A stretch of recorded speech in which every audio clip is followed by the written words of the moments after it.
Welcome back to Ancient Signals.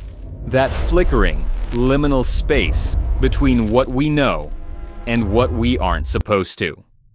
For centuries, we've stared at the stars, asking the same question. Are we alone?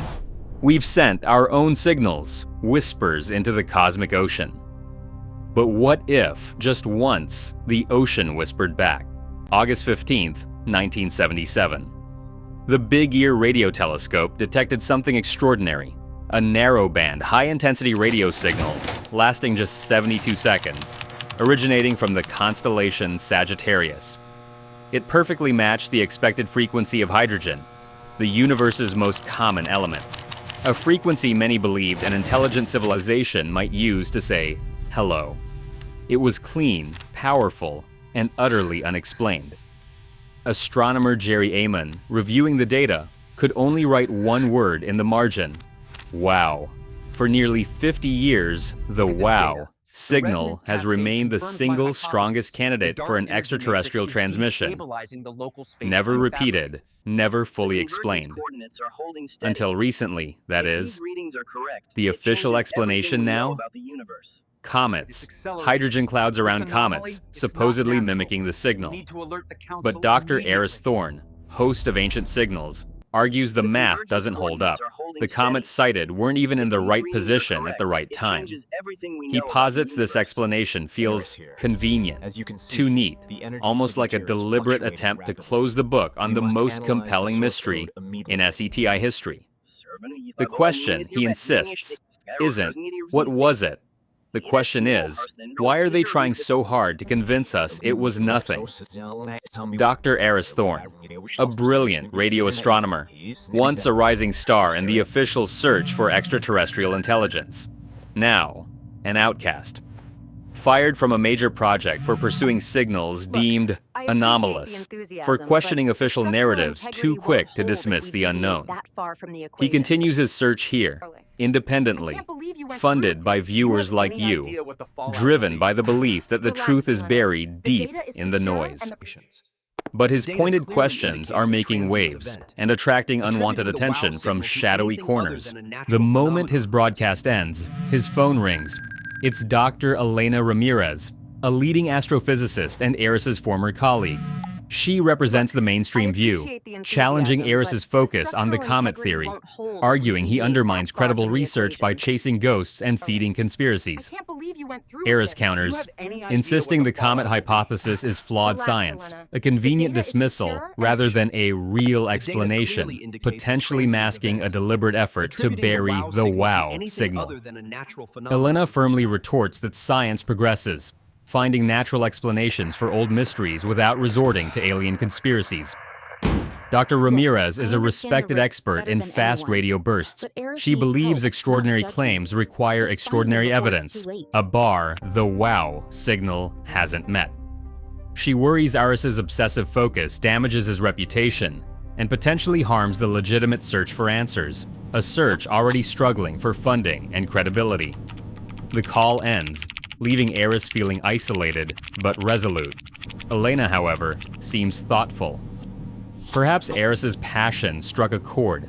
She calls back, suggesting they meet for coffee, review the raw data together, urging him, perhaps ironically, to keep an open mind.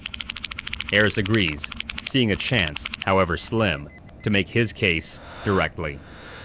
While Aris prepares to debate Elena, his secret weapon is already deep in the digital trenches. Ben Carter, a data prodigy, a digital ghost capable of navigating the vast, often restricted and poorly archived databases of old telescope data. Before meeting Elena, Aris needs the original, unprocessed telemetry feed from the Big Ear telescope in 1977, raw data that's becoming increasingly difficult for the public, or even independent researchers, to easily access.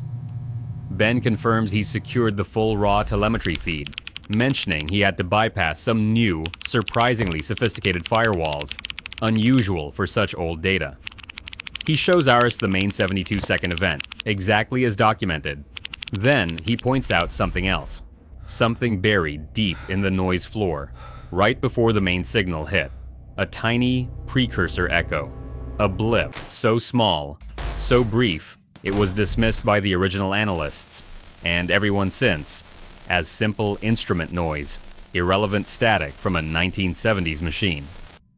Ben himself thinks it's likely just interference, a hardware glitch, but Aris stares intently at the screen, a sudden, intense flicker in his eyes. He leans closer, his mind racing. What if it wasn't noise? What if it was the most important part? The meeting takes place in a quiet cafe, the atmosphere thick with rain and unspoken history.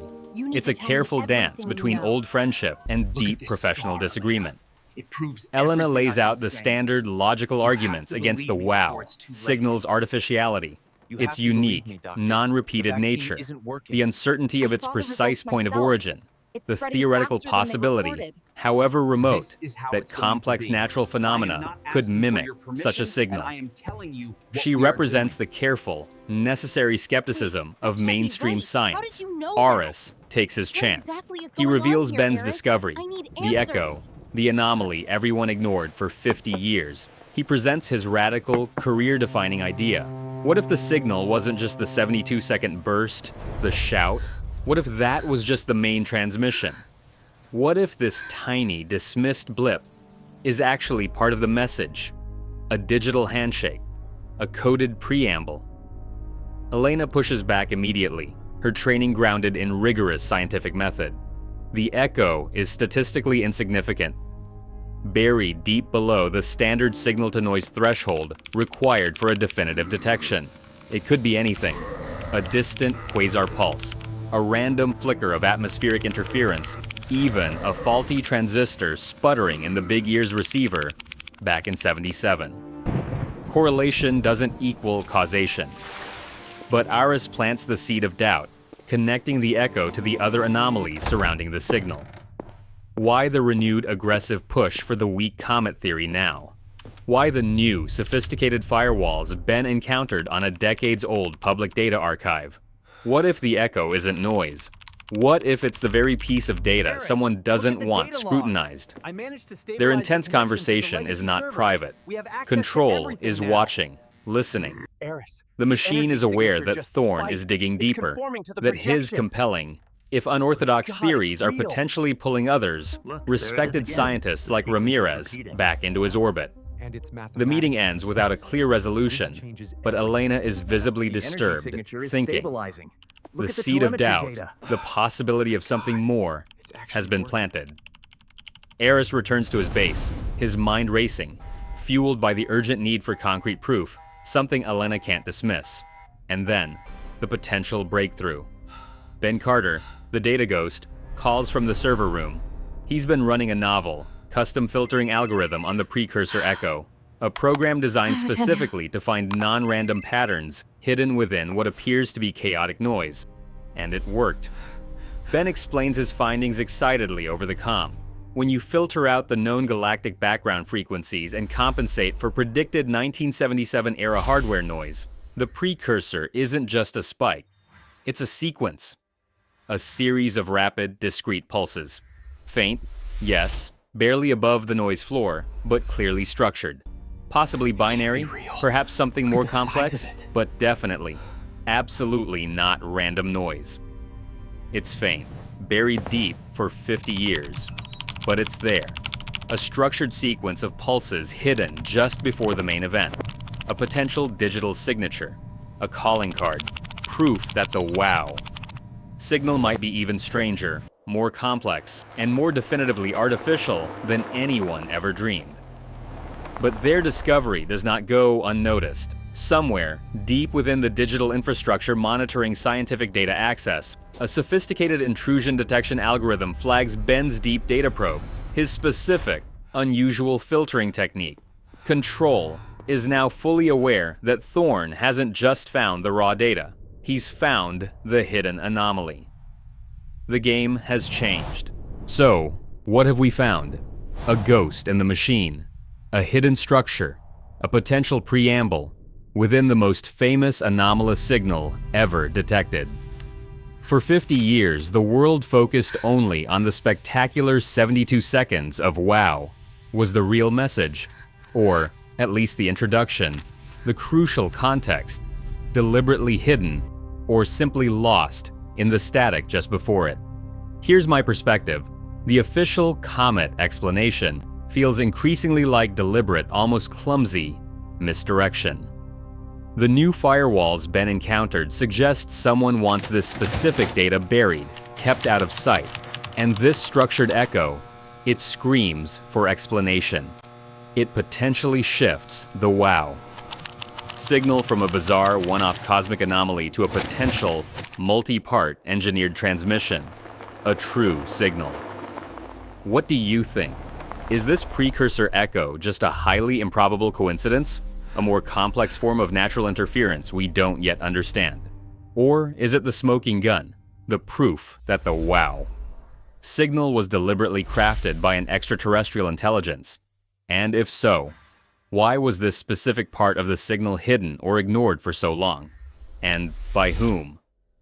Let me know your detailed analysis and theories in the comments below. The search has just begun. We've found an echo, but the message itself is still locked away. If you want to join us as we attempt to decode it, if you want to keep deciphering these ancient signals, be sure to like, subscribe, and ring that notification bell. In our next episode, the signal repeats, but not in the way anyone expected, throwing everything we thought we knew into question.